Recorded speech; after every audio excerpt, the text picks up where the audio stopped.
नमस्कार। आज देश की तमाम फटाफट खबरों में आपका स्वागत है।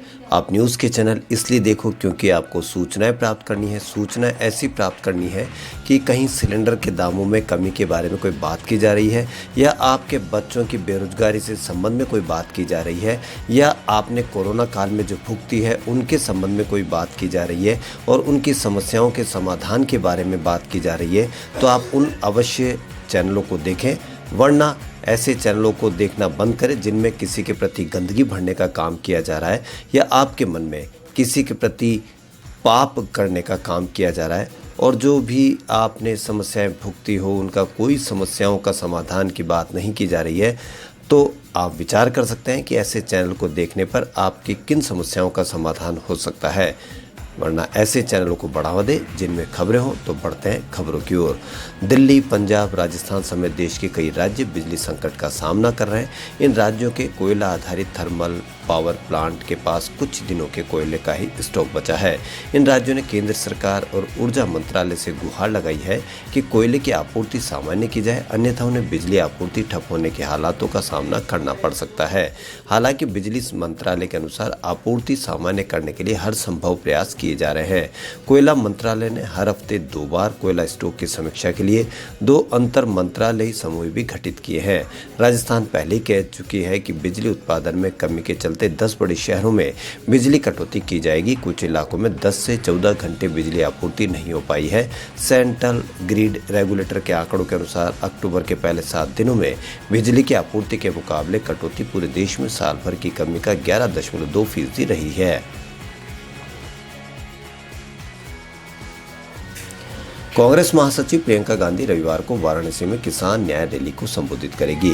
पीएम मोदी के संसदीय क्षेत्र बनारस में कांग्रेस की न्याय रैली ऐसे वक्त हो रही है जब लखीमपुर खीरी कांड का मुद्दा सुर्खियों में है।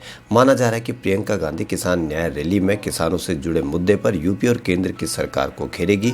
साथ ही लखीमपुर खीरी मामले को लेकर भी किसानों से जुड़ी समस्याओं पर अपनी बात रखेगी। प्रियंका गांधी लखीमपुर खीरी कांड के बाद सबसे पहले वहां जाने वाले नेताओं में से एक है। हालांकि उन्हें लखीमपुर खीरी के पहले ही सीतापुर जिले के हरगांव में गिरफ्तार कर लिया गया था। प्रियंका गांधी करीब वहां 2 दिन हिरासत में रही थी।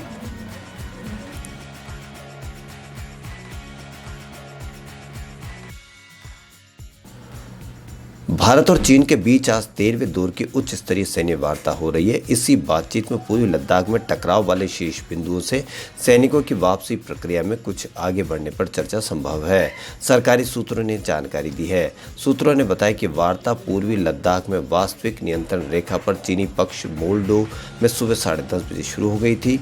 भारतीय पक्ष से उम्मीद की जाती है कि वह देपसांग, बुल्गे और डेमचौक में मुद्दों के समाधान के लिए दबाव डालने के अलावा टकराव वाले शीर्ष बिंदुओं से जल्द सैनिकों की वापसी की मांग करेगा।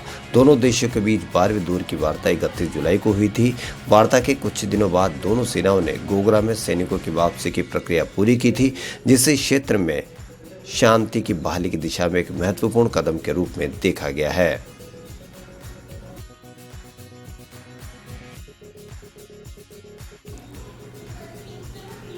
दक्षिण पश्चिम रेलवे की हुबली डिवीजन ने शुक्रवार को पहली बार एसी कोचों का उपयोग करते हुए चॉकलेट और अन्य खाद्य पदार्थों का परिवहन किया। इनके परिवहन के दौरान कम और नियंत्रित तापमान की आवश्यकता होती है। 8 अक्टूबर को गोवा के वास्को डिगामा से दिल्ली के ओखला के लिए रवाना ट्रेन के 18 वातानुकूलित डिब्बों में 163 टन वजन की चॉकलेट और नूडल्स लदे थे। यह एवीजी लॉजिस्टिक की खेप थी। भारतीय रेलवे की इस पहल को सफलता मिलने के बाद आगे भी शुरू करने की तैयारी है।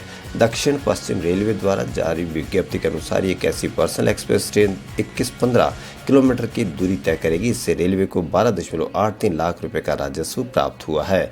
हुबली मंडल की व्यवसाय विकास इकाई के मार्केटिंग प्रयासों से इस नई धारा को रेलवे ने पकड़ लिया, जिसे पारंपरिक रूप से सड़क मार्ग से ले जाया जाता था।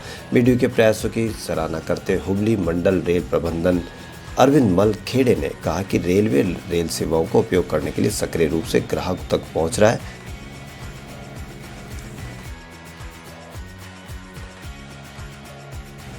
जब कोई महिला अपने पार्टनर के साथ सहमति से संबंध बनाती है तो इसका मतलब यह नहीं कि उसने अपने रिप्रोडक्टिव राइट्स छोड़ दिए हैं। यह टिप्पणी दिल्ली की द्वारका कोर्ट ने इस हफ्ते रेप के आरोपी की जमानत अर्जी पर सुनवाई करते हुए दी है। इसी आधार पर कोर्ट ने जमानत याचिका खारिज कर दी। पीड़ित महिला का आरोप है कि लिव इन में रहने के दौरान उसके पार्टनर ने उसे 3 बार जबरन गर्भपात के लिए मजबूर किया। मामला दिल्ली के एक कपल का है। दोनों लिव इन में रह रहे थे। रिश्ता टूटने के बाद महिला ने अपने पार्टनर पर रेप और जबरन अबॉर्शन करने का केस कर दिया। मामले में आरोपी गिरफ्तार कर लिया गया। इसके बाद उसने दिल्ली के द्वारका कोर्ट में जमानत की अर्जी लगाई। आरोपी ने कहा कि उसने महिला के साथ सहमति से संबंध बनाए थे, लेकिन जब दोनों के रिश्ते में खटास आई तो महिला ने रेप का झूठा आरोप लगा दिया, इसलिए उसे जमानत मिलनी चाहिए।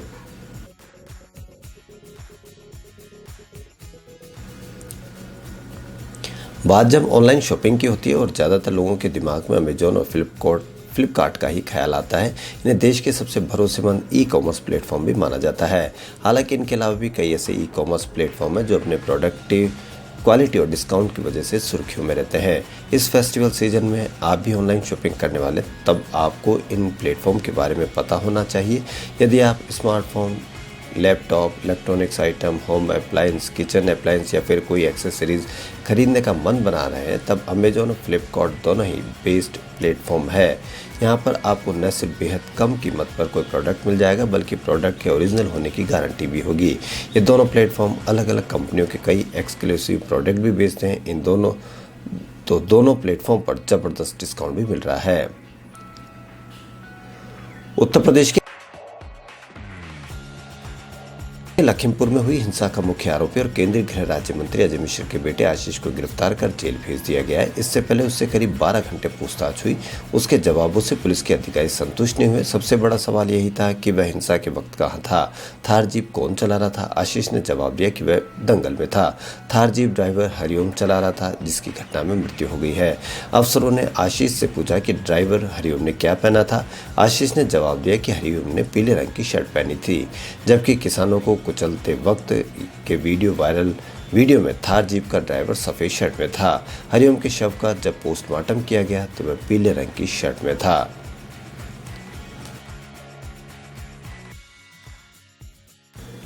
आज अपने जमाने की टॉप एक्ट्रेस रेखा का 67वां जन्मदिन है। उम्र के इस पड़ाव पर भी उनकी खूबसूरती एक मिसाल है। कम ही लोग जानते हैं कि कई बड़ी मेकअप एकेडमीज में रेखा की खूबसूरती को बतौर कोर्स पढ़ाया जाता है। इसकी वजह भी है, उनकी स्किन सामान्य नहीं है, उसे ग्लास स्किन कहा जाता है, जो सबसे बेहतरीन मानी गई है। 65 प्लस की उम्र में भी उनकी स्किन 35 साल की महिला जैसी है। फिल्म इंडस्ट्रीज़ के लिए रेखा हमेशा एक रहस्य में रही है। रेखा अपना मेकअप खुद करती है। बाकायदा उन्होंने लंदन से इसके कोर्स किए हैं। लंदन से कोर्स किए जाने की वजह पर Bollywood, Hollywood international makeup and hair academy Mumbai के MD विवेक भारती बताते हैं कि रेखा के ज़माने में भारत में मेकअप एकेडमी हुआ नहीं करती थी और दुबई तब डेवलप नहीं था। बेहतरीन कोर्स करने के लिए लोग लंदन या लॉस एंजलिस जाते थे। रेखा के खुद मेकअप सीखने की वजह यह भी बताई जाती है कि बॉलीवुड में मेकअप मैन मेल ही होते थे, अब भी वर्चस्व उनका ही है। भारती का कहना है कि हम और हमारे जैसे सभी एकेडमी में रेखा के मेकअप को बाकायदा एक कोर्स की तरफ पढ़ाया जाता है, क्योंकि रेखा के अलावा मेकअप में आज भी कोई बेहतरीन मिसाल नहीं है। खबरों में फिलहाल इतना ही। यदि आपको हमारा चैनल पसंद आए तो लाइक, सब्सक्राइब और शेयर अवश्य करें। धन्यवाद।